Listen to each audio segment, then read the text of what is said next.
안녕하세요. 오늘은 이미 진동 문제가 딱 감지된 공정 배관 시스템, 이거 어떻게 다뤄야 할지 좀 깊게 파헤쳐 보겠습니다. 네, 안녕하세요. 저희가 받은 에너지협회 가이드라인 있잖아요. 특히 4장, 진동 문제 해결 부분, 이걸 중심으로 한번 풀어볼게요. 문제가 이미 생겼을 때 어떻게 해야 할지 그 핵심을 알아보겠습니다. 자, 시작해볼까요? 네, 좋습니다. 이번 이야기는 그러니까 진동이 이미 관찰된 상황, 여기서 필요한 조치인 사후 평가에 좀 집중할 거예요. 사후 평가요? 네. 이게 그 문제가 생기기 전에 미리 위험 관리하는 3장의 사전 평가랑은 좀 다른 접근이죠. 그렇죠. 예방이 아니라 이미 일이 터졌을 때. 맞습니다. 일단 문제가 눈앞에 딱 닥쳤을 때 얼마나 빠르고 또 효과적으로 대응하느냐, 이게 중요하거든요. 그 과정을 한번 따라가 보시죠. 좋습니다. 그럼 배관에서 뭔가 좀 이상한데? 하는 진동이 느껴지거나 아니면 눈으로 보일 때요. 이 사후평가의 첫 단계, 뭘 가장 먼저 해야 하나요? 첫 번째는요, 바로 육안 검사 그리고 촉감 확인입니다. 그 기술 모듈 TM05, TM06에서도 강조하는데 그냥 눈으로만 쓱 보는 게 아니고요. 네네. 손으로 직접 만져보면서 이 진동이 어떤지, 뭐랄까 성격이나 강도를 느껴보는 게 중요해요. 아, 직접 만져서? 네, 이게 뭐 심하게 흔들리는지 아니면 지지대가 좀 불안해 보인다든지 연결부에서 혹시 누유 같은 거, 그런 명백한 위험 신호가 있는지 바로 파악하는 거죠. 제일 빠르고 직관적인 방법입니다. 그렇군요. 바로바로 알 수 있으니까. 그렇죠. 이때 또 중요한 게 어떤 운전 조건에서 진동이 좀 심해지는지 간단하게라도 적어두면 진단에 아주 큰 도움이 됩니다.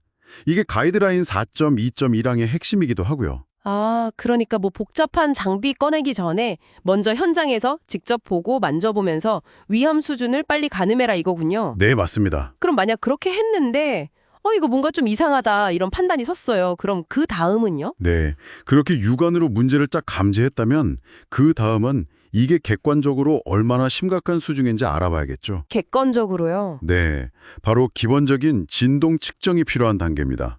가이드라인 4.2.3항이랑 기술 모듈 TM-07에서 다루는 내용인데요. 아, 측정. 네, 휴대용 측정기로 진동 속도, 그 RMS 값이라고 하죠. 그거랑 주파수를 재는 거예요. 네네. 이 측정값을 가지고 가이드라인 기준에 따라서 이게 수용 가능한 수준인지 아니면 주의가 필요한지 아니면 진짜 문제 수준인지 이 세 단계 중 어딘지 평가를 하는 겁니다. 아, 그 기준이 있군요. acceptable, concern, problem 이렇게요? 그렇죠.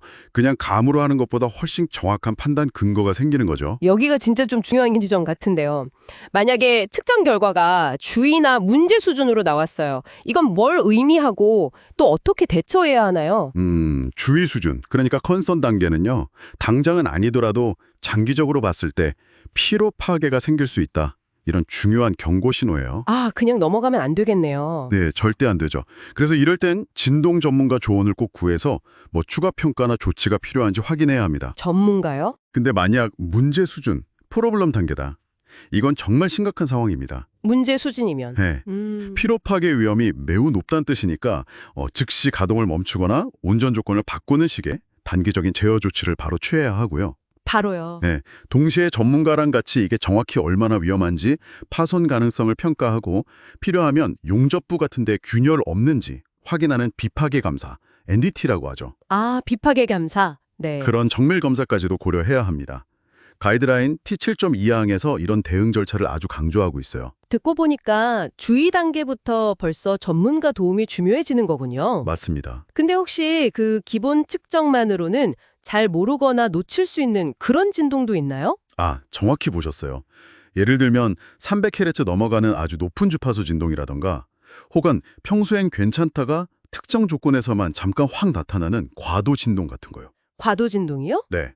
이런 것들은 일반적인 측정 방법으로는 제대로 평가하기가 좀 어려워요. 아하. 이런 숨겨진 위험을 찾아내려면 그 전문가의 좀 특수한 측정 기술이나 분석이 필요합니다.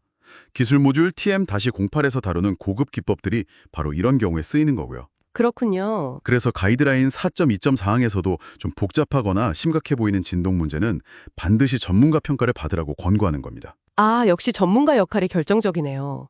그럼 일단 문제가 해결된 것처럼 보여도 이게 끝이 아니겠군요. 계속 관리가 필요하다는 뜻인가요? 맞습니다. 한 번 조치했다고 끝이 아니죠. 그래서 정기적인 검토가 필수예요. 정기적인 검토. 네, 가이드라인 4.25항에서 강조하는 부분인데 플랜트 운전 조건이라는 게 계속 바뀌잖아요. 뭐 유량이나 압력, 온도 같은 거요. 네, 그렇죠. 그런 게 바뀌면 진동 상태도 크게 달라질 수 있거든요. 따라서 진동 수준이나 특성, 뭐 주파수 같은 게 어떻게 변하는지 현재 운전 조건이랑 같이 묶어서 꾸준히 관찰하고 기록하고 관리해야 합니다. 그 가이드라인 표 4-1처럼요. 체계적으로 데이터를 관리하는 게 중요해요. 결국 당장 눈앞에 불을 끄는 것도 중요한데 그게 다가 아니다 이런 말씀이시네요. 이 모든 사후 조치 경험들이 우리한테 알려주는 더 큰 그림, 그건 뭘까요? 네, 바로 그 점입니다. 당면한 진동 문제를 해결하는 거 물론 중요하죠. 근데 거기서 멈추면 안 된다는 거예요. 네. 이 사후 평가 경험을 바탕으로 해서 장기적으로 봤을 때 비슷한 문제가 또 생기지 않도록 일종의 예방 체계를 갖추는 게 핵심입니다. 아, 예방 체계. 네, 즉 가이드라인 3장에서 다루는 사전 평가 체계를 도입하거나 더 강화해야 한다는 거죠. 가이드라인 1.2.1.2항에서도 지적하듯이 문제가 터진 뒤에 수습하는 것에서 한 발 더 나아가서 문제가 생기기 전에 위험을 예측하고 관리하는 시스템으로 전환하는 것. 이게 궁극적인 목표가 되어야 합니다. 정리를 좀 해보자면 이미 발생한 진동 문제에 대응하는 건 일단 눈으로 보고 손으로 만져보는 직관적인 검사로 시작해서 그 다음엔 객관적인 기본 측정을 통해 상태를 평가하고 결과가 주의나 문제 수준이면 전문가 도움받아서 조치하고 그 후에도 계속 검토하면서 운전 조건이랑 연계해서 관리해야 한다. 이런 과정이군요. 네, 맞습니다. 그리고 이 모든 경험은 결국 사전 예방이 얼마나 중요한지로 귀결된다는 거고요. 정확하게 요약해 주셨습니다. 자, 마지막으로 여러분께 이런 질문 한번 던져보고 싶습니다. 여러분 시스템에요. 지금 당장 눈에 보이거나 쉽게 느껴지는 그런 진동 말고요. 혹시 표면 아래 숨어있는 진동은 없을까요? 숨어있는 진동이요? 네. 예를 들어서 기본 측정으로는 잘 안 잡히는 특정 주파수 진동이라던가 아니면 뭐 특정 운전 조건에서만 잠깐 나타나는 그런 간헐적인 진동 같은 거요. 이런 숨겨진 진동들이 혹시 조용히 문제를 키우고 있을 가능성은 없을까요? 문제가 터진 뒤에 대응하는 것만으로는 좀 부족하고 선제적으로 위험을 찾아 관리하는 이 사전 예방적 접근이 왜 중요한지 다시 한번 생각해보는 계기가 되셨으면 합니다. 네, 오늘 심층적인 분석과 통찰 나눠주셔서 정말 감사합니다. 여러분의 시스템을 이해하는 데 큰 도움이 되었기를 바랍니다.